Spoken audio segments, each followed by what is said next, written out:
Hello friends, welcome to Lakshmi homely kitchen. இன்றைக்கி நம்ம சேனலில் சுவையான கேவர் எப்படி செய்கிறதுன்னு தான் பார்க்க போகிறோம். இது ஒரு ஃபேமஸான ராஜஸ்தானி ரெசிபி. இதை நம்ம சக்கரை பாகு இல்லைனா ரபடி வச்சு சாப்பிட்றதுக்கு ரொம்பவே நல்லாயிருக்கும். இன்றைக்கி நம்ம மாம்பழ ரபடி வச்சு இந்த சுவையான கேவர் எப்படி செய்கிறதுன்னு வாங்க வீடியோக்குள்ளே போய் பார்க்கலாம். வீடியோக்குள்ளே போகிறதுக்கு முன்னாடி நீங்கள் நம்ம சேனலை ஃபஸ்ட் டைம் பார்க்குறதா இருந்தால் மறக்காமல் சப்ஸ்கிரைப் பண்ணிக்கோங்க. பக்கத்தில் உள்ள பெல் ஐக்கானை கிளிக் பண்ணி ஆல் ஆப்ஷனையும் கொடுத்துக்கோங்க. வாங்க இப்போ நம்ம வீடியோக்குள்ளே போகலாம்.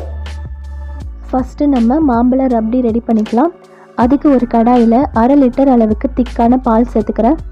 பால் நல்லா கொதித்து வரட்டும். நம்ம இதை நல்லா மிக்ஸ் பண்ணிகிட்டே இருக்கணும். நமக்கு நல்லா பால் சுண்டை காய்ச்சி வர வரைக்கும் நம்ம இதை காய்ச்சி எடுத்துக்கலாம். இப்போ நமக்கு நல்ல ஒரு க்ரீமியாக திக்கான பதத்துக்கு வந்துருச்சு.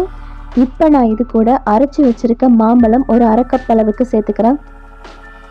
மாம்பழம் நல்லா சாஃப்டாக அரைச்சி எடுத்துக்கோங்க. இதை சேர்த்து நல்லா மிக்ஸ் பண்ணிக்கலாம். மாம்பழத்தோட இனிப்புக்கு ஏற்ற மாதிரி நீங்கள் சர்க்கரை சேர்த்துக்கோங்க. நான் ஒரு 2 டேபிள் ஸ்பூன் அளவுக்கு சர்க்கரை சேர்த்துக்கிறேன்.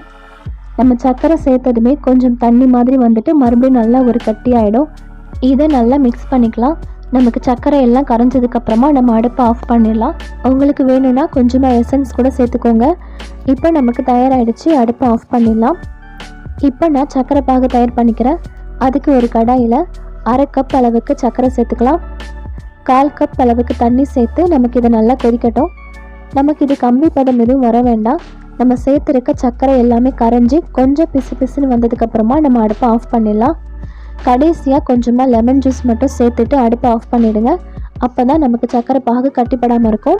இப்போ நமக்கு சர்க்கரை பாகு தயாராகிடுச்சு. இனி நம்ம கேவர் செய்ய ஆரம்பிச்சிடலாம். கேவர் செய்கிறதுக்கு ஒரு மிக்சிங் பவுல் எடுத்துக்கலாம். அதில் 1/4 கப் அளவுக்கு நெய் சேர்த்துக்கிறேன். இது கூட கொஞ்சமாக ஐஸ் க்யூப் வச்சுருக்கேன், அதுவும் சேர்த்து நம்ம இதை நல்லா மிக்ஸ் பண்ணிகிட்டே இருக்கலாம். இதை நம்ம கொஞ்சம் நேரம் மிக்ஸ் பண்ணிகிட்டே இருக்கும்போது இந்த நெய் நல்ல ஒரு க்ரீமியான பதத்துக்கு வந்து இந்த மாதிரி கலர் நல்லா சேஞ்ச் ஆகிடும். இந்த அளவுக்கு நல்ல கலர் சேஞ்ச் ஆகி ஒரு க்ரீமியான பதம் வர வரைக்கும் இந்த ஐஸ் க்யூப்பால் நம்ம இதை நல்லா அடித்து எடுத்துக்கலாம். இதை நம்ம மிக்ஸி ஜார் யூஸ் பண்ணி செய்கிறதுக்கு பதிலாக நம்ம கைகள்லையே நல்லா அடித்து செய்யும்போது தான் நமக்கு சரியான பதத்தில் கிடைக்கும். இப்போ நமக்கு நல்ல ஒரு க்ரீமியாக சரியான பதத்தில் இருக்குது. இப்போ நான் இது கூட ஒரு 1/2 கப் அளவுக்கு நல்ல ஜில்லுன்னு பால் வச்சுருக்கேன், அதை சேர்த்துக்கிறேன். இது வந்து காய்ச்சாத பால் தான். இது சேர்த்து நல்லா மிக்ஸ் பண்ணதுக்கப்புறமா 1 கப் அளவுக்கு மைதா மாவு வச்சுருக்கேன், அதை சேர்த்துக்கிறேன். இதை நம்ம முழுசாக அப்படியே சேர்க்காம கொஞ்சம் கொஞ்சமாக சேர்த்து நல்லா கட்டி இல்லாமல் மிக்ஸ் பண்ணிக்கலாம். இதை நம்ம நல்லா மிக்ஸ் பண்ணதுக்கப்புறமா நல்லா ஜில்லுன்னு தண்ணி வச்சுருக்கேன், அதை சேர்த்துக்கிறேன். கேவர் செய்கிறதுக்கு மாவு வந்து நல்லா தண்ணி மாதிரி தான் இருக்கணும்.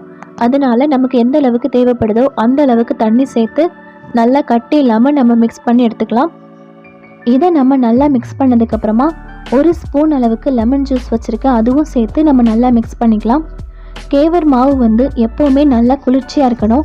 அதனால் இந்த மாதிரி ஒரு அகலமான பாத்திரத்தில் கொஞ்சமாக ஐஸ் கட்டி போட்டுட்டு அதுக்கு மேலே நம்ம ரெடி பண்ண மாவு வச்சு நம்ம கேவர் செய்ய ஆரம்பிச்சிடலாம். கேவர் செய்கிறதுக்கு ஒரு அகலமான பாத்திரம் எடுத்துக்கலாம். இதோட பாதி வரைக்கும் மட்டும் நம்ம ஆயில் இல்லைன்னா நெய் சேர்த்துக்கலாம். அப்போ தான் நமக்கு வந்து கேவர் பொங்கி வராது. அதே மாதிரி கேவர் செய்யும்போது ஆயில் ரொம்ப சூடாக இருக்கணும். இதே மாதிரி ஒரு சின்ன ஸ்பூனால் தான் நம்ம கொஞ்சம் கொஞ்சமாக நம்ம ரெடி பண்ணி வச்சுருக்க மாவை சேர்த்துக்கணும். இப்போ நமக்கு ஆயில் சூடாகிடுச்சு.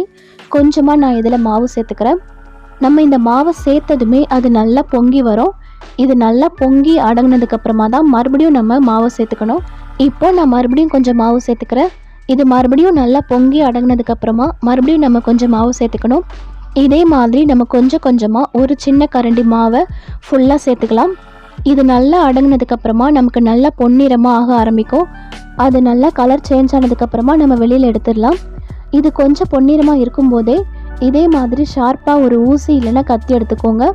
அதை இதோட சென்டரில் கொஞ்சமாக ஒரு சின்ன ஓட்டை மாதிரி நம்ம ரெடி பண்ணிடலாம்.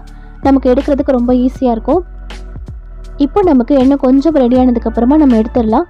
இப்போ நமக்கு கரெக்டாக இருக்குது. நம்ம இதை வெளியில் எடுத்து வச்சிடலாம். இதை பார்க்குறதுக்கே ஒரு வலைப்பின்னல் மாதிரி ரொம்பவே முறுமுறுன்னு நல்ல கிறிஸ்பியாக சூப்பராக இருக்கும். இப்போ நம்ம இதை எடுத்து வச்சுட்டு இதே மாதிரி எல்லா கேவரும் நம்ம ரெடி பண்ணிக்கலாம். கேவர் எல்லாமே பொரிச்சு முடிச்சதுக்கப்புறமா ஃபஸ்ட்டு நம்ம ரெடி பண்ணி வச்சுருக்க சர்க்கரை பாகு அதுக்கு மேலே சேர்த்துக்கலாம்.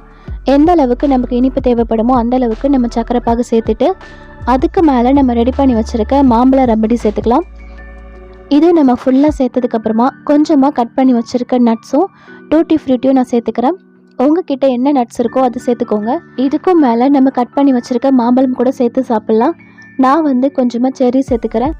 அவ்வளவுதான், சுவையான மேங்கோ ரப்டி வித் கேவர் நமக்கு தயாராகிடுச்சு. இதோட டேஸ்ட்டு ரொம்பவே சூப்பராக இருக்கும். கண்டிப்பாக இதே மெத்தடில் உங்கள் வீட்டில் செஞ்சு பாருங்கள்.